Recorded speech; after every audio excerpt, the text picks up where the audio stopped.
Same. I'm with Oh my gosh, it was a shit.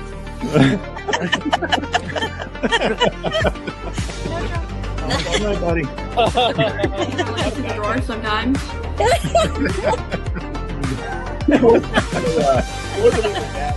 They're just having the time of my life. Instagram pictures are together. Oh my gosh. Does it have a Thundercat? Technology. What's up, everybody? Oh no. Buddy. We never doubted on one. Are you sure? Yeah.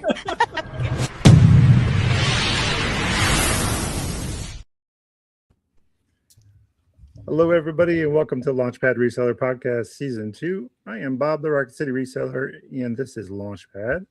Welcome. We are your mission control for all things reselling. Whether you've been selling for 2 minutes or 20 years, this is the place where we're going to learn together. Today, we have no other than Bevo's Flips. But before we get that, I just want to say hello to Ellie. Hello, Ellie. Welcome to the channel again. Hey, friends. Our co-hostess with the mostest. And Steven, thank you for coming in. Welcome to the podcast. How are you, sir? I'm doing well. Thank you guys for having me. It's awesome. Super pumped. Thanks to Books and Boards for the shout out here on the show to mention me. I'm very humbled by that. They're really good at what they do. So learned a lot from them over the months and almost a year now that I've known them. Great people. Yeah, they are super duper nice, man. And they're building a hell of an empire over there as well. For sure. Speaking of empires, let's talk about it. There's so many questions that I want to get to. All right. And so many things. There's a lot happened in the last 24 hours, at least for you on social media anyways. We'll get there in just a second. But before we even unpack all that, first of all, we want to talk about your story, how you came to reselling, maybe what you're doing before reselling. Let's just go as deep as you'd like. So we're going to go ahead and jump right into it because there's so much to talk about. Sure. I'll try to be as quick as I can. No, take your time. I'm just saying that we want to make sure that we get everything because I want to. How do you encapsulate such a journey? You know, it's one of those things. Mine is very stop and start. I'll just start at the start. That's tough. I had a little baseball card hustle going on in the neighborhood. I'm a huge Ken Griffey Jr. fan. Hell yeah. I always have been. I used to stay up late watching, Baseball Tonight. Did he hit a homer? Did he not? 1996, 94, 93, all back in those days. That progressed to I had a subcontracting lawn mowing operation going on in the neighborhood. So I would get the jobs and sub it out to the kids in the neighborhood and take a slice. Perfect. Yeah, I've always been kind of after it, I guess, since I was young. But I went to work in high school. I had a job in the kitchen washing dishes. Then they wanted to make me the manager at 16. And this place was drug dealers, and it was just a mess. And I was like, no. My parents got me hooked up with a guy at an antique mall that they knew. And I started working there and was like, oh, this is cool. That's fun. And started my first booth. I guess I was 18. Had a little showcase glass window with a lock thingy. Sold pretty much only vintage toys. I had a lot of mentors there at the antique mall. I learned a lot about a lot of things. I can still hear Miss Eileen's voice with her little showcase, and she's a sweet little old lady putting her Playboys in there with a little. I'm like, Eileen, what are you bringing in here? Come on, Eileen, you're crazy. She was probably 85 back then. Just loved her to death. But anyways, college happened, so I kind of got out of all that. Went to school in Atlanta. And I would drive back to Chattanooga, where I'm from, the area of Chattanooga, and kind of help and run my dad's business on the weekends. So no time for anything but that and college life, which I enjoyed. For a lot of people go to school for 9 years. They're called doctors. I'm not. I don't know if you can see the chat. You got some fans. What's up, y'all? I can't see the chat. I'm a dinosaur, y'all.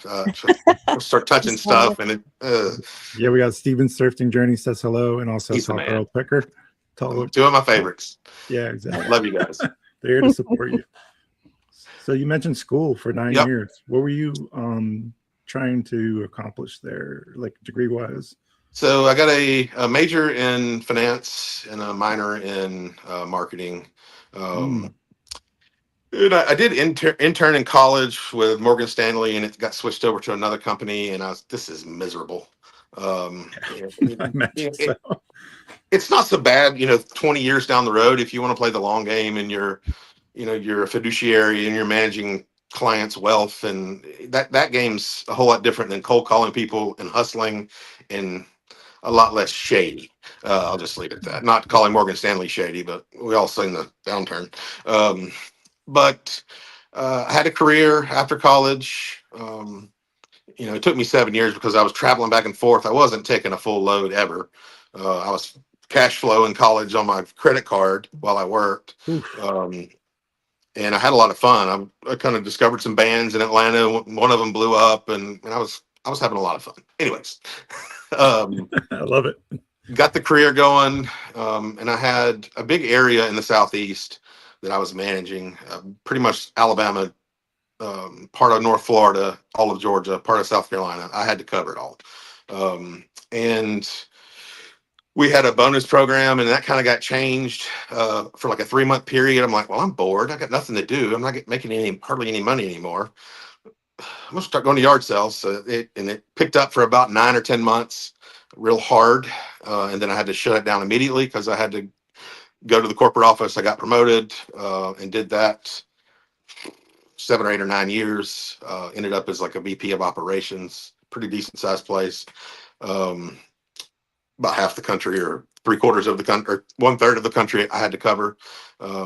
But moved down to where I am now for family. My wife's a flight attendant. I was traveling in a truck. She was traveling in an airplane, and we had a baby on the way. So I took over her dad's business, and I still do that. It takes up little of my time now because I have it pretty dialed in. I bought a house that I'm in currently, and it took me 3 years to remodel it myself. And the guy I bought it from, the day we checked out the property, he wanted to be there to show us his barns because he had stuff in his barns. I'm like, I get it. You got a car or something. Opens the door, and it's just racks. I'm like, this dude's an eBay seller. I want to talk to him, and we're buddies now. He lives behind me. There's a rental house, and we buy storage units together. We're real good buddies. His name's Paul Deaton. He is an incredible storage unit dude. I mean, a lot of the stuff y'all see in my storage units, he's the godfather of that. So, and since May of last year, he was like, hey, I've got an interesting unit. You want to look at it? I'm like, sure, I'll look. I wasn't reselling, didn't have an operation going at all, nothing. Just running my normal life. And we bought this unit for $14,000, and I've been reselling pretty hard pretty since. So, man, that's incredible. Yeah. It's kind of serendipitous, really, when you think about it. Like, do you believe in luck? Oh, yeah.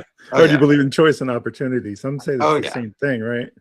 I told him a month after we started, I was like, I didn't realize how much I needed this. Like it refilled a part of me that I didn't know was missing, and I got chill bumps thinking about it. It wakes me up at 6 a.m. without an alarm clock. Let's roll, and not much does that anymore. So that's amazing. Yeah, that's an incredible story. So you mentioned you had a child, boy, girl. He's 8. He's a boy. Yep. Boy, just one. I think I've seen some content that you put out.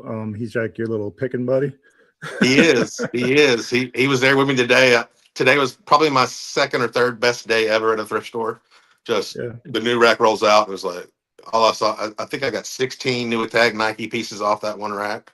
Yeah, nice stuff. I mean, $70, $80, $90, MSRP on it. So gonna do well with that. And yeah, he was there the whole way. He's learning, and but he's 8. So say what? Does he have a favorite? Does he run to the toys to look for toys to resell? He used to, and he's very smart. I'll give you. I've got my hands full, but he was like, "Why don't I ever find any toys?" I'm like, "How many times do you see me picking toys out of the thrift store?" It's like, never. I'm like, I don't know much about what you guys got rolling upstairs there, the plushes. Every time I look up at a plush or a Pokemon or a book or a CD, it's worth 37 cents. I'm like, well, okay, y'all are killing it. They're there. I can't find it. I don't see them. They're just hiding back there. I don't know. But I do well. I have an 8 and a 10-year-old, and so they race me to the toy section so that I don't, sell it. if they find the action figure first. Yeah, keep you're like, give me that $60 action figure. I was kidding. Yeah, that's they're excellent. hustlers too. They'll sell. They'll be like, okay, I can sell this for $10 or That's I awesome. pay him. I just pay him like a buck or two or whatever. If it's a big margin or something, if he finds something on his own, I just pay him. Nice. Like, here's your cut, and so I don't have to track it because he's like, did my shoe sell? Did this sell? I'm like, which ones were those again? I think I may have to think about doing that. I guess I never thought about it that way because, Yeah, that's awesome. I've got 4 kids and they all want in on some money, some extra money. Well, that's excellent. You're baking that in early, which is really great. I think it's a lost art, honestly. It doesn't matter what you're doing, like include your children. I think a lot of people like set it and forget it, like a turkey in front of an oven. Like they're on these tablets and doing all this stuff, and I'm guilty of that myself, probably a little bit. So I think I wish I would have started reselling earlier, specifically for our youngest one. But he has his own agenda and his own life ahead of him. He's headed off to the University of Alabama next month. Roll Tide. Yes, sir. So he's got tickets to the first opening game, so he's all excited for football and all the things. So it's an exciting time to be alive for him. Good. So I get that drive, like to be a parent and try to do better and do all the things. And I love the freedom that you're talking about, man. I think that's why you're getting goosebumps, maybe, because you've unlocked with everybody the purpose, right? Yeah. When I did it, it was 2012 when I went real hard. And I think I started up in April or May, just piddling with Etsy and eBay. And then I think I closed that year with like 36 grand in sales. And I literally just shut it off, and I had inventory. I sold it at yard sales 10 years later. Still have some of it. But the OG death pile, as I call it. But I kind of see this as not my landing pad of my career, but kind of the last hurrah for me as far as work goes. Because the other stuff I got going on is I kind of got it dialed in, and I'm working on trying to dial this in and get more lean than I have been with the storage units. But I do see this as kind of the future for me, 100%. That's great that you have a mentor, or at least someone that's interested in that's so close to you, and that you guys formed a relationship. I find that very interesting. Sometimes you just stumble across people, and it's like it's meant to be. So it sounds like you have at least someone that you can use as a sounding board when you think you might be like off kilter. You can kind of have that person to be able to, especially if I don't know how your spouse feels about reselling. We could talk about that if you want, but is she interested or not, or is it just kind of like you're doing your thing? We'll touch on that about as much as, or I'll give you what the answers I used to get. Cool. Wow. Ooh. Awesome. No, she supports me, encourages me, all the great things. She knocks it out of the park there. It's just not her thing. And that's okay. Yeah, no, I mean, I can make this much. Well, you hadn't sold it yet. When somebody tells you that, you're like, oh, okay. You're right. Challenge accepted. Yeah, she keeps me on the rails, though. I mean, I feel like in marriage, there needs to be a little bit of fear. Well, if I go buy that storage unit, am I going to sleep in the garage or in the barn or in the house? Because, that kind of thing. It's important to have guardrails. I mean, you don't want to go too crazy because, I mean, the favorite part of every reseller's journey is the picking, probably. So I can definitely see how that might be one of those things where you kind of need a sound mind, and because you can get crazy with it if you let it. What's the craziest like purchase you ever made, like financially, you think? In reselling? Yeah, in reselling. The first storage unit was just bonkers. It makes no sense to me. I'm pretty logical financially. First one, it was like 14-1 or something like that. We broke even. We're in the money about a year later on that unit. Yeah. It had a lot of stuff in it. It had a big gun safe, and it had two $10,000 empty wrappers in the gun safe. You can see my hands. The little bands. Yeah. Had two of those in there, so it was empty. That's wild. Yeah, I found the combo to the safe inside a Beatles album, so I'm like looking in there to try to figure out what pressing it was. No way. And inside the cardboard, there was 4 numbers with arrows pointing both ways. I'm like, we got the combo. It saved us like $350. So. Hey, That's pretty good. That's unheard of. right. Right. What luck. Yeah. And so in this one storage unit, this is one of the craziest things for me. It's my first time. We're pulling out some pretty cool stuff. This guy's from Northern California, around San Francisco area. There's a lot of Apple memorabilia going on, and I pull out this old Mac computer, and then I'm looking at it. I'm like, Steve Jobs signed this. His signature's over 6 figures, and it was fake, But the adrenaline rush of Right. holy, Right. Yeah. Is that Beanie Baby moment when you first start selling? How do you go and Man, that's authenticate Beanie something Baby. like that, or find out if it's fake, like with signatures and stuff? I took that one to Comic-Con, and they sent it back like 13 weeks later and said it was fake. And the girl there, she's like, I've done a lot of Steve Jobs autographs and none have been real. So I think it's a cabal. They're tainting the market, I think, but I'm kidding. I mean, maybe not. Maybe you're not kidding. So what do you think? A lot of people are learning about reselling on YouTube and social media. What do you think there's one thing you can't learn from that? Like, what do you think that one thing is that you can't teach through YouTube or Facebook? Instincts, I think, would be it. Yeah. I run off my gut more than my phone. And the phone is the most useful tool for what we do as far as finding something out. Don't get me wrong. It's incredibly useful to me.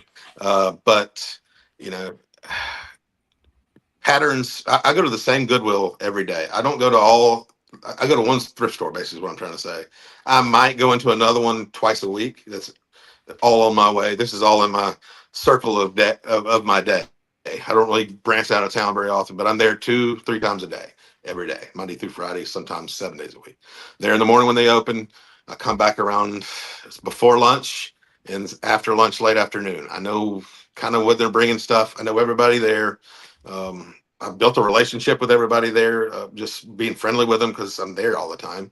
And that has produced, hey, there's men's stuff coming out soon. Okay, well, I'm going to hang out. And then here comes a rack of, great stuff.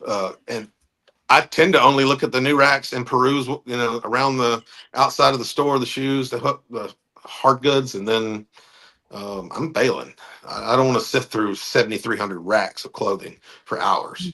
I've got enough stuff, but not every new reseller has that back pile of stuff. But instincts, I'm going to cut myself off here. Instincts would be what I would say.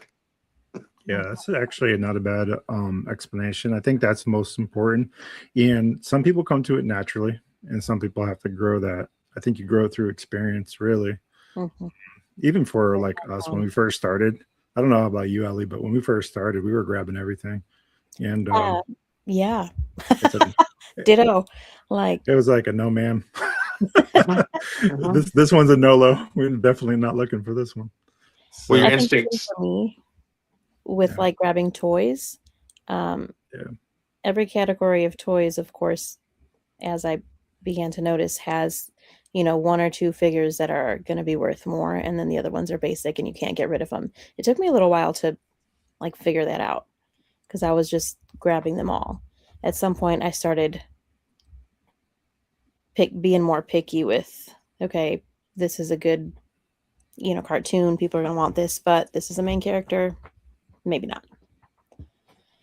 Yeah.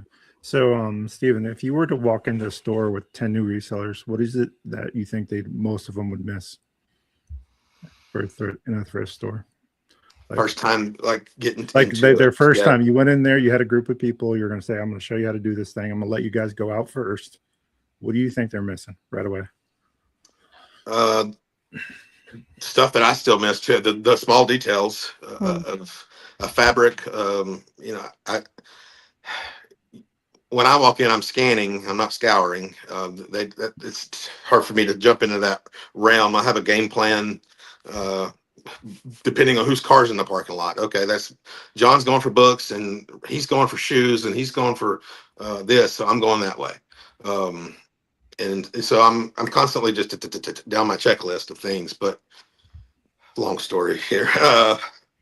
It's okay. What do they know best, and start there. What do you have the most knowledge in, and start looking in that area. And if you're looking at clothes, is it something you or your kid would wear? Are they talking about it? And then look it up. Yeah, I think that's imperative. Like, stick to what you know at first. And not necessarily sure I knew plush when we first started. My wife more so. She had a lot of that when she was growing up, so it kind of naturally lended itself to that. We were foster parents for a while, and it was a natural course to go toys, I think.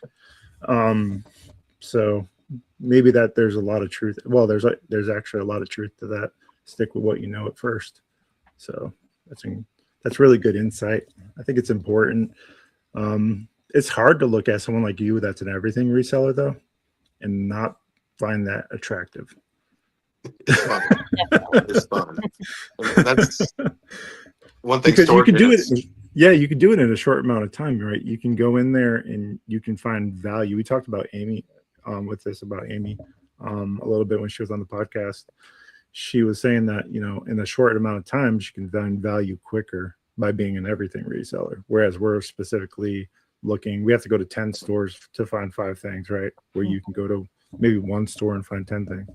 So I guess there's that, right? Yeah. That's interesting. It's crucial for me. I mean, I want to find the cream of the crop in whatever category I can find that has the best return. It's going to move the best for me. And I don't like to dig at the thrift store, like the toy and plush aisle. One of the reasons I don't even like being in there is because you touch one thing and 73 hit the floor, and I want to pick it all up, put it back, because I know the people there, and if I make a mess, I'm going to clean it up and not make them do it. They've been nothing but good to me. So I call it a hornet's nest, and it's just like unraveling the yarn every time you pull a toy out, because it's a disaster. Have you seen Bob's videos in that big old cage of plush? I have not. I need to check that out. So we used to have it as our landing video, where we actually stumbled upon a thrift store, and it was just this mountainous like prison. Like I think the video is called "These Plushies Pay Our Bills." We broke them out of prison or something. I don't know, something corny like that. But anyways, yeah. So we broke them out of there. But it's just like we're pulling like 30, 40, 20, like plush. And matter of fact, I think it's Bearded Thrifts was at that. We were actually there when he was there. He was like, "Oh, it is true. Poo in the honey pot." So we ran across him over in the thrift store. So it's pretty interesting. Nice. So, but yeah. Yeah, so I agree. It's a hornet's nest if you allow it to be, and it's okay. What are you looking for when you walk in a thrift store? Is it strictly hard goods? You're straight like an arrow. Books, media. It like I said, in the morning at 9, I kind of the crowd I know, and if so and so's not here, I'll usually go to shoes and start there, and then swing through and kind of browse electronics. And I'll take a peek back at the handbags as I'm going around I've got a route when I'm doing that, and I look at the handbags and scan those as I'm going to electronics to scan that.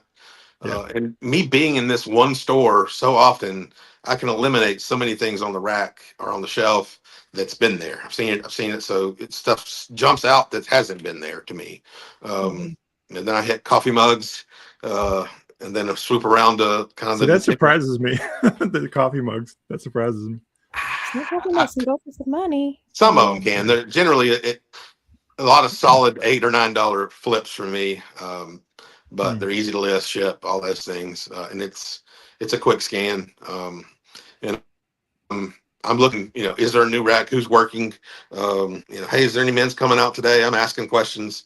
And then I kind of scan the clothes because no one's going for clothes at 9 a.m. The t-shirt boys are still asleep. So bring the crop. We call those guys the bin bros. Man, I almost got into it with one of the bin bros in Tennessee. Ellie, I don't know if it was you next to me or who was next to me, and they were throwing clothes over our heads. I forget. They were just like really, they had just broke out like a brand new like set of bins, and all of a sudden these clothes come flying over our heads into the bins. I'm like, turn around, and it's like, what the hell are you guys doing? Yeah. Yeah, it was. Yeah, it was. Yeah. I almost like forgot myself. Forgot I was a Christian for a second. And Bob's a very mellow guy, so I am extremely mellow. Yes, I red in the face. I don't like disrespect to just people's space or.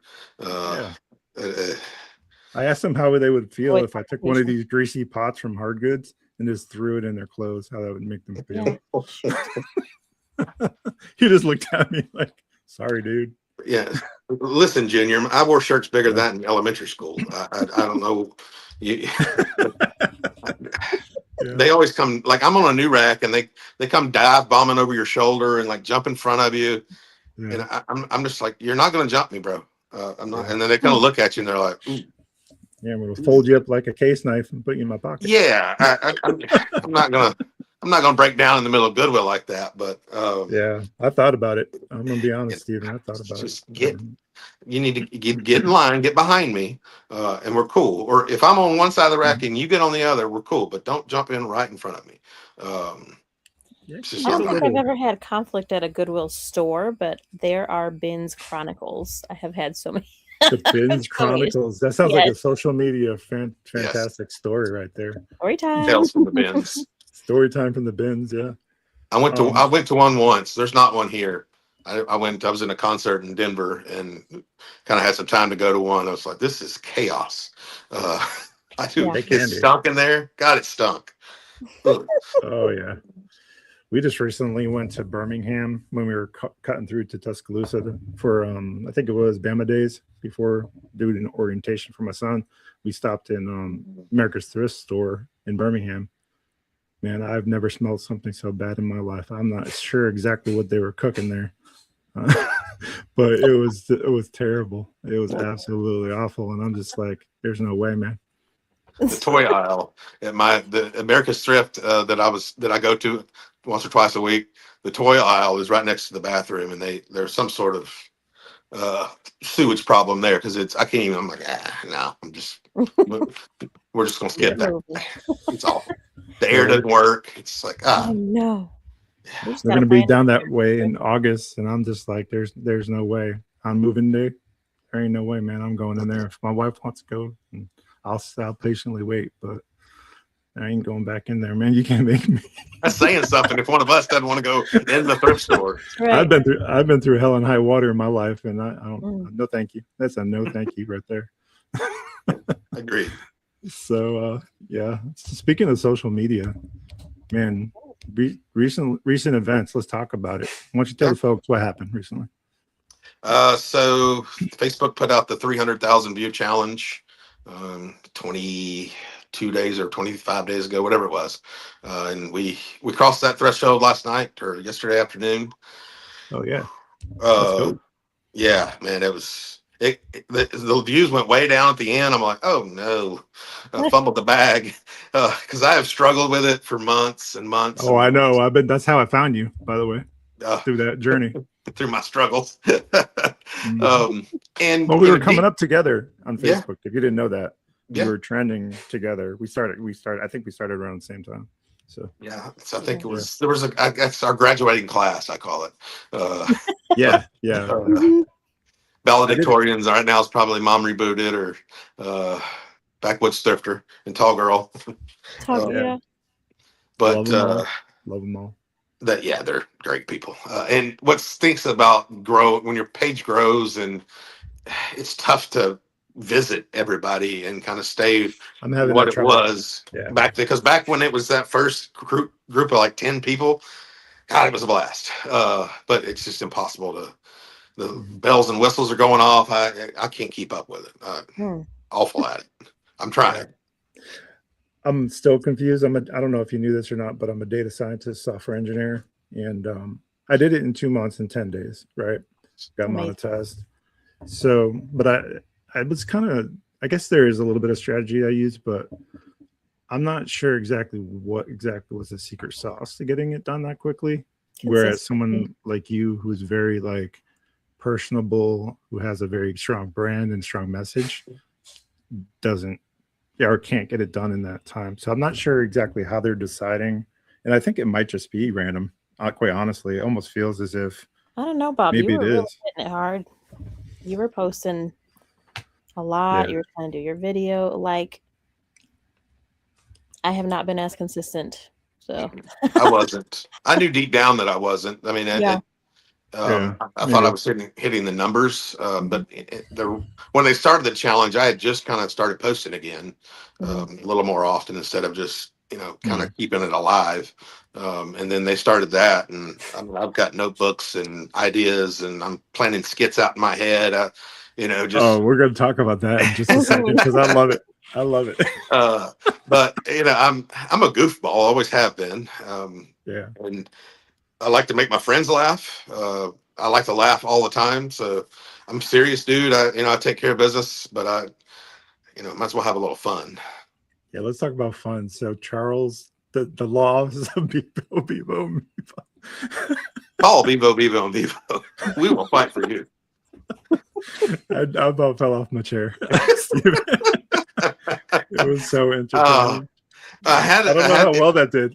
I don't. How did it do? It was like 2,700 views. The last I looked at. Surely it should have. I guess he's not as prolific as we thought, but this guy, I ended up blocking him. I'm not going to take it anymore. But why don't you tell people what we're talking about for those that might be listening on Spotify, Apple, or Amazon Music who don't know what we're talking about? So Charlie, I don't know his last name. Gonky or Gonky or something like that. Donkey, I don't know. Okay. Donkey. So he would just randomly copy and paste the same post on so many different resellers' content. Whether if you sell something, hey, I sold this on eBay, and he's like, did you know that 80% of all sales on eBay are new? Don't chase thrift store one-offs, use blah, blah, blah, blah, blah. Drive to your local manufacturer and knock on their door, and they'll just hand you all this stuff to sell on eBay. No questions asked. And then what else is there? There's more manufacturers than there are thrift stores in the country. I kind of want to fact check that, by the way, but that's for another day. So he just blatantly does this to a lot of people, and he's, rubbed a lot of people the wrong way. And, and I've actually said this to one of his comments. He's got some strong points about how to run a business and a reselling business. That's a way to do it for sure. But not everybody wants to run that business. I don't. You don't. I don't think. There's no wrong way, right? You can't just say, hey, this is the only way. And he doesn't say what he's selling. He's not giving up that information. So there's a lot of hypocrisy, and he's kind of come off his high horse and looking down on us like he's Zeus. So I don't care for that, especially when you're like degrading women or berating women. And then I got a real short temper for that. So I made my best thing I can do is make fun of it. And that popped into my head. I don't really like ambulance chasers either. So, lawyers are lawyers. Except for if you're a lawyer for Facebook or YouTube or TikTok, I love you. Anyways. So it was fantastic to see that. What do you think it was, the video that pushed you over, or the content, for those that are still struggling with that challenge? Is there any advice you can give? Sorry about my beagle. No, I'm surprised my dogs aren't howling at a leaf falling. She's got internal sneezing issues, so she sounds like that's why we call her Piggy. Piggy. Anyways, what do you think it was? What was the video that did it for you? The particular video about Charlie, or the video that kind of helped? No, yeah, that like what was it that other than consistency, right? Is there a certain particular flair of content that you found more consumable to your audience? 100%. So what I think, the only thing that Facebook was really pushing of mine, past the reseller world, was eBay screenshots of goofy offers and messages, organizational stuff of my skewed inventory of clothes. The highest performing thing I had in the challenge was a 5-box display of my clothes that were all skewed up and sitting on my kitchen counter. And just snapped a pic and threw it up, and it hit 36,000. Wow. So, and that was early on. So I had a lot of momentum there. I got better at being more consistent, as you said, and having a plan. But really focusing at the end, I was like, okay, well, that's getting 300, 200, 400. This is getting 13,000, 8,000, 4,000. So I started trying to sprinkle more of that in without making it just all that, because I don't want to do just look at my goofy eBay message. But yeah, I don't really do a lot of reels. It's pushing. It's telling me to do more photos. I do better with photos. Do more photos. I'm like, well, everyone else is telling me reels. Photos are easier. Photos are Photos easier. are easier. Yeah. Especially for me. You see these fingers? I'm not trying to slide that little thing to edit something. It's like, it's awful. But the Charlie video is the highest reaching reel I've ever had, and it's like I said, 2,700. So those weren't really it for me. And I never had anything go above 35,000. It was more of a grinded out kind of battle. Yeah. Sorry about my internet, y'all. That's okay. Crazy. Yeah, it's crazy. So I missed a little bit of that, but that's okay. It sounds like photos are doing better for you than video. And They were. sometimes I take that with a grain of salt. Like, does Facebook know best? So I did a smattering of everything, but I will say for the record that Facebook does prefer photos. We had a couple. We had one go 500,000 views, and it was a picture of my wife standing in front of her inventory while she was inventorying it. It was very simple. It's like, this is our inventory, this is how we do it, kind of thing. And it just got 500,000 views. So I think there's an appetite for people trying to get organized, looking for ideas for their inventory, because they're probably, like when we first started, we were not in control of what was going on. So So what we've learned through the process of doing this is, do an inventory every year. Make sure that you have an inventory control system, whether that's a spreadsheet or Nifty, something, whatever you want to use, a piece of paper, whatever it is, I love my paper. I think, yeah, I'm a paper person too, very tactile. So I think that for us was what we noticed right away, got a lot of insight. And what I noticed too is, like, I could show you 1,000 teddy bears that sold for whatever amount of money, but what people are most interested in is the process and how we go about selling it. So it's not so much what it's sold for, it's the process in getting there. So we learned right away that don't worry about what the end result was, because everybody has that, right? How do you get from here to there? I think that's how we did it so quickly. I figured that early on. So that makes a lot of sense. Yeah, I mean, I think there's value in documenting anything that you're doing, regardless of what it is. You see DoorDashers all the time on, YouTube or whatever. Start filming. Do it today. If you don't want to be on camera, you don't have to. I do most of my stuff with meta glasses. Yeah. So you just recently got meta glasses, didn't you? I did. I love these things. Yeah. I love it. How is that changing your content and your reselling? Are you missing things because you're wearing them? Because sometimes I wonder if I'm missing, like, what I'm actually there to look for, because I'm too worried about filming what I'm looking at. And you see it in the video footage later. I don't. I haven't noticed a difference. I, I'm, I guess I'm only looking to if I see something that excites me, that I'm jacked about finding is kind of what I'm looking to film right now. I guess not so Yeah. much. Do you see anything? I'm just new. I'm very new to even making, content inside the store. I've got a handful of videos in my phone that I've got to kind of look at. Yeah. I've got footage today of all the new Nike new attack stuff that I'm pretty pumped about. I hope it turned out okay. So we'll see there. But so I'm learning about that.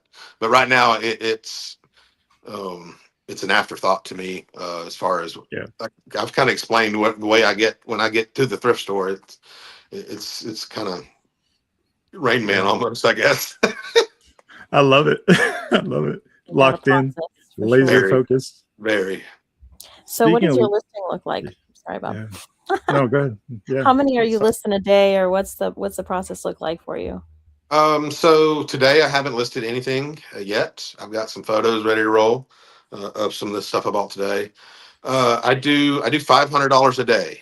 That is I don't do a set item anymore. I used to, and I find myself, I'm gonna get 2 or 3 up today and just keep it happy, feed the beast.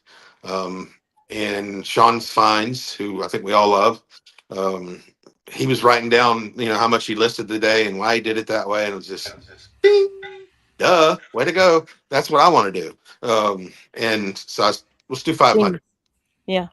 Because I want to. That's not a bad strategy, because a lot of people tear themselves up about getting a certain number done, but if you can get to a certain dollar amount, it's not necessarily. And also maintaining the fact that someone wants to buy it, right? Because you can list anything for $100, but if it's not going to sell for that, you gotta balance that. But so that's a good point. Sean's killing it. I'm struggling a little bit with listing 50 item one day and 5 items the next.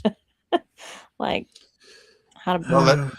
That's something that's I used to, when we did that first storage unit, I was listing like a madman, just constantly, and then there would be none or 2 or 37. But the way I do it now is, I bank 500 and 500 and 500 and 500. So if you're doing 50, bank yourself some leeway. It took a lot of pressure off me, where I felt like I had to do this. So are you cross listing? No, not really. No. Okay. I want to get back to doing that. Right now, I don't have the bandwidth to kind of take on more than what I'm doing at the moment, which is, still sourcing frequently, reducing my death pile. I'm about to purge. I'm thinking about whatnot. I've got a big barn full of stuff. My business partner on the storage units, we split everything 50-50. He's got a 5,400 and something item eBay store, and he's moving to Spain in September, and I will take over his eBay store and run it and split it with him permanently. Yeah, he's out. Yeah, so he's moving to Spain. So, and that it's my barn down there at the house. So I kind of cover the storage of everything and keep everything operational, and take that over. So I've got that looming over my head. But he and I together have 7, 8, or 9 storage units right now that we're renting, full of antiques, like great stuff. Just you walk in and be like, it's not a death pile. No, it's not. This man's got some incredible stuff. The Money Mountain. Storage unit. Yeah, Money Mountain, exactly. Storage units and also barn. How many square feet do you think altogether? There's 10,000 square feet of barn here. And I have some personal stuff. I've got 4 cars in the barn. Yeah. I don't know storage unit wise. I was just curious if you had a lot. We're still paying for one in Florida. Dang. Yeah, you're talking about 10 by 10s, 10 by 20s, 10 by 30s. We typically go for 10 by 30s or 10 by 10. 10 by 10 is fine. We've done 10 by 5 by 5s, whatever's, but we typically have gone after the more expensive units, the bigger units, and the entire home, basically. Like 10 by 30, I think, is pretty much someone's entire life. We definitely get mattresses and furniture.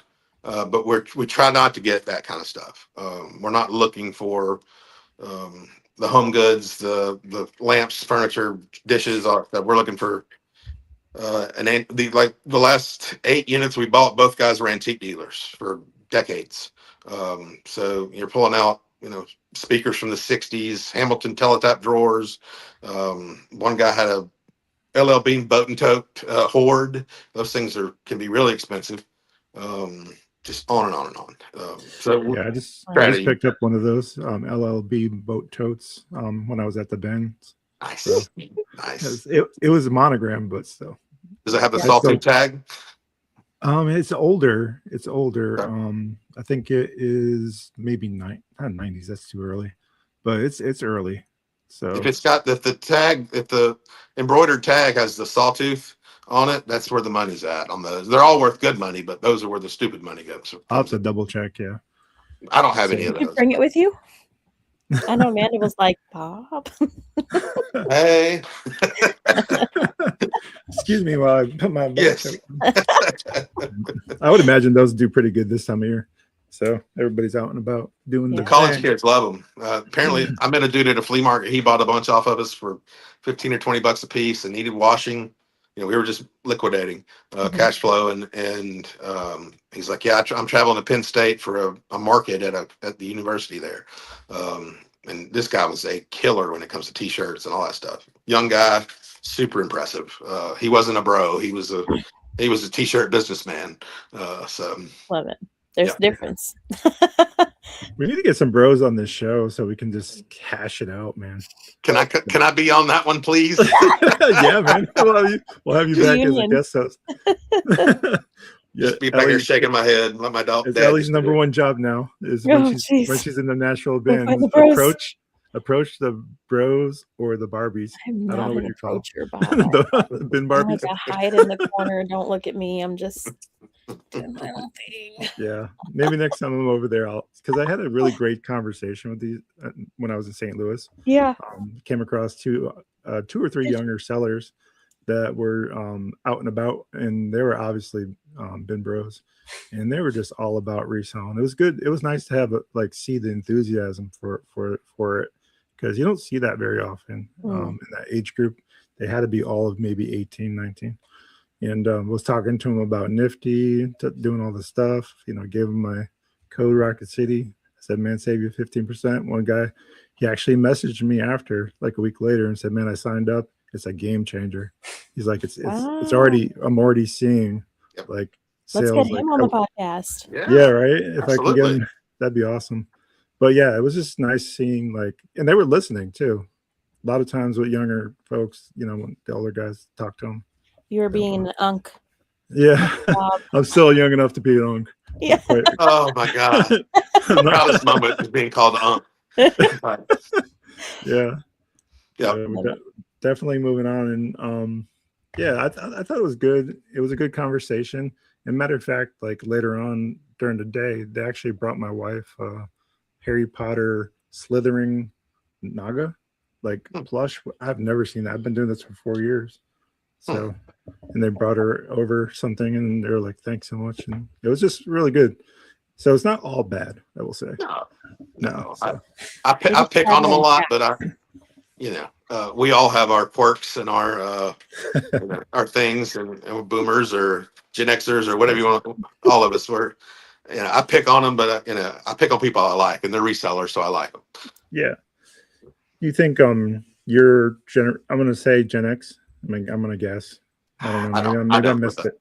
I don't. But anyways, would you say that critical thinking plays a large part in what you're doing? So I think that's one of the things that are sorely missed in reselling. Critical thinking. Yes. Being able to differentiate between what's actually tangible and what's actually not, and kind of finding the line for you is what we're talking about for those that might be wondering. So huge part of reselling, it sounds like, for you. Sounds like you have a pretty good beat on it. One of the questions I was going to ask you, if you were to inherit someone's stock, what that would look like, what would be your first move? It's kind of interesting that you brought up your buddies moving to Spain. So it's kind of interesting. So what's the move for that? Or do you have a plan for that? Like is it quicker, or are you just going to allow it to sell through in a natural way? Yeah, I'm hoping to. I don't know. I mean, I might start. He's got a lot of stuff still that I may just have to list and kind of sprinkle those in, and have the auto relist on Nifty going, and kind of see how that goes and pivot if I need to, or start moves. Just list one or two a day over there just to keep it fed. That out of my bank or something, I can do that. Either way, I'm a big believer in just pivoting constantly, really. So I don't have a plan for a lot of things, but I have work ethic to go get after it and then kind of see where it needs to go from there. That's my only shot at it, I guess. Yeah. If I were to strap a GoPro to Ellie and have her follow you around for a day, what does a day in the life look like for Bevo's flips? Long, very long, probably a little crazy, funny, that's for sure. I wake up pretty early generally, start my day with kind of checking around Facebook and kind of go over my to-do list for the day, my goals for the day. I'll list in the morning that's for my pre-draft bank. If I'm saying that right, pre-draft bank, whatever. Yes, we understand. All the resellers out there are like, yep. Perfect. I then pick my orders. I try to get to Goodwill at 9:00 in the morning when they open. I have my orders with me. I take them to my other business that I own or family owns. And I handle business there. I do the strategic thinking, the bookkeeping, the supply, and kind of I'm in and out of there in about 2 hours. Depends on how much stuff I have to ship. And I ship from there. The last thing I do, it keeps me engaged there because all I want to do is this over here, reselling. So it forces me to be there Monday through Friday and not just play hooky because I can, and keep my eye on the ball for at least an hour or two. And that's really all I need.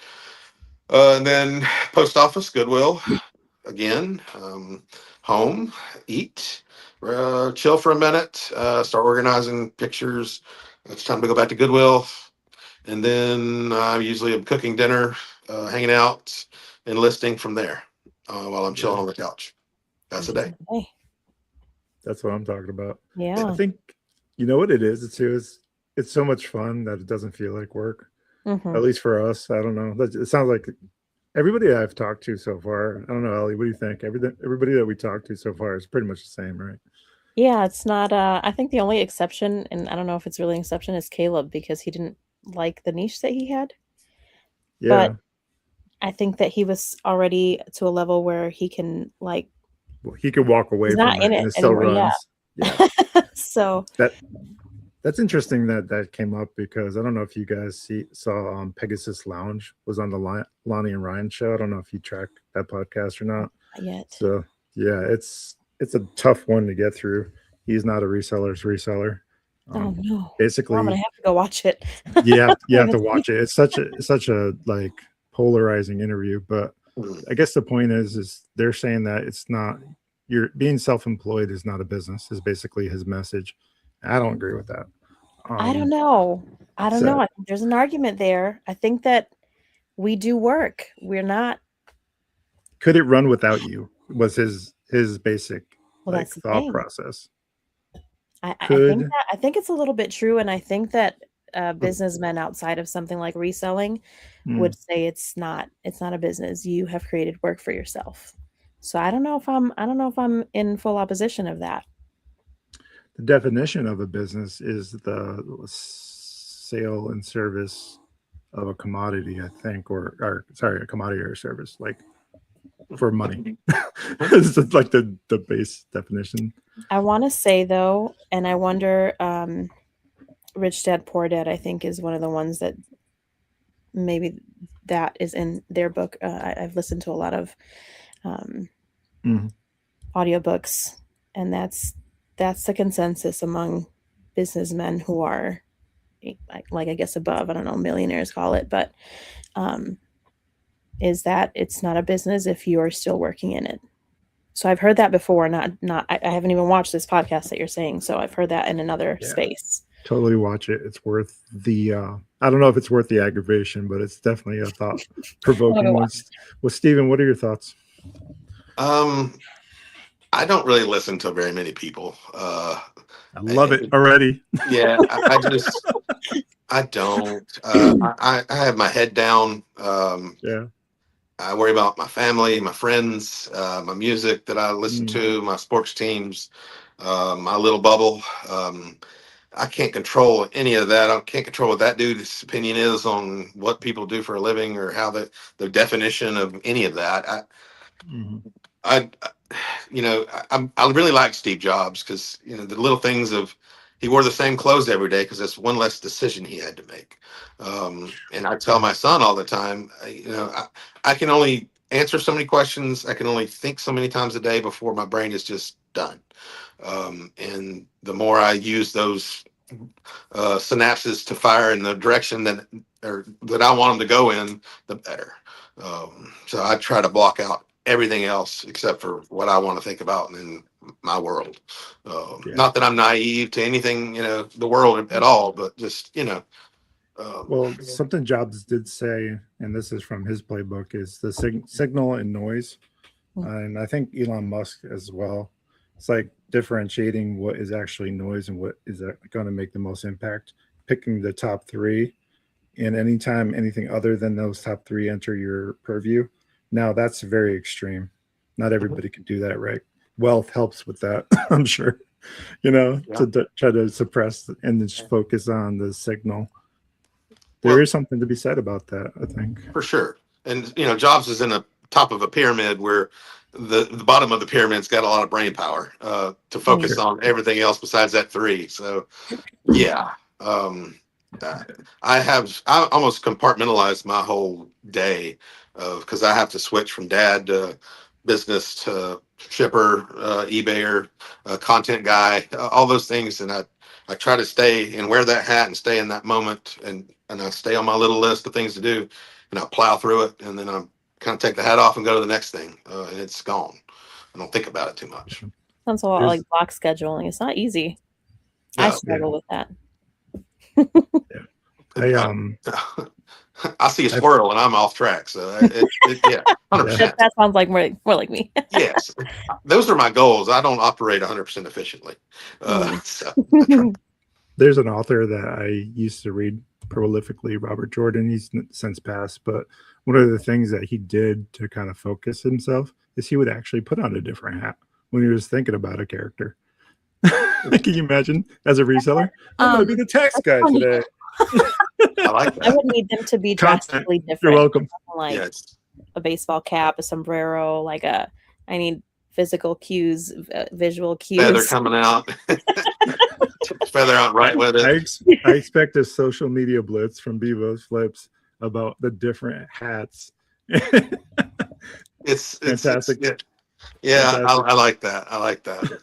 Yeah. So we usually do a thing here, usually around this time period, where we ask the esteemed guest who they would like to see on Launchpad Reseller Podcast. Someone that you enjoy watching, maybe. I know there's a lot of community that supports you and you support them. Who would you like to see on Launchpad Reseller Podcast? So I've seen you've had Cougars, you've had Sean, you've had have you had Richard Mendez on? No, we haven't. He's solid. He has his own group, right? I think I'm a part of Resellerverse. Is it? That I don't know. He's up there with Flip Fusion and Sean as far as and Cougars. You're kind of my Mount Rushmore of what I kind of am striving to be in books and boards. That level, that quantity, and the efficiencies. But he's very good. Backwoods Thrifter is a fun time had by all if you hadn't had her on. We have not. Mom Rebooted, I think, makes some of the best content in reselling world. I've said that for a long time. She's really good at what she's doing, and I'm super impressed. I think Mom Rebooted is coming on, right, in August? Yeah. Oh, sweet. There you go. Spoiler alert. You heard it here first on Bevo's Flips. Cats out of the bag. And Second Turn Treasures is a great friend of mine on the book. And she has the challenge. She has 8,000 followers. And I said, it's not a goal, it's a mission. We need to get her over the line for sure. Yeah. Well deserved. Love it. So many great resellers, so little time. If you want to be on Launchpad Reseller Podcast, there is a email that's scrolling across the screen for those that might be interested in highlighting their business and getting out there and getting the word out about your business and growing within the community. We talked about a little bit about social media. We talked about reselling. We talked about your history. Final last words to the generation coming up in reselling. What would you give them? Sage advice, even if it was like a dear younger me. Like you're looking back at your own story. What's that piece of advice that you wish you had? Bet on yourself. Don't listen to the outside noise and what everybody else thinks you should do. If you think you can do it full time and you should do it full time, be in a position where you can do it if you can. Sometimes it's out of necessity and that's all you can do. And get after it. That's all I can. That's always been my motto. Just get after it. Yeah. You don't know what you can do unless you try, and you can't be successful unless you try. And don't worry about failing. Fail fast, fail forward. And as always, remember one thing: if you can't be good at it.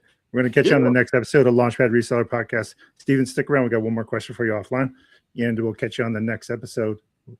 All right, guys. Bye. Thank you. Thank y'all.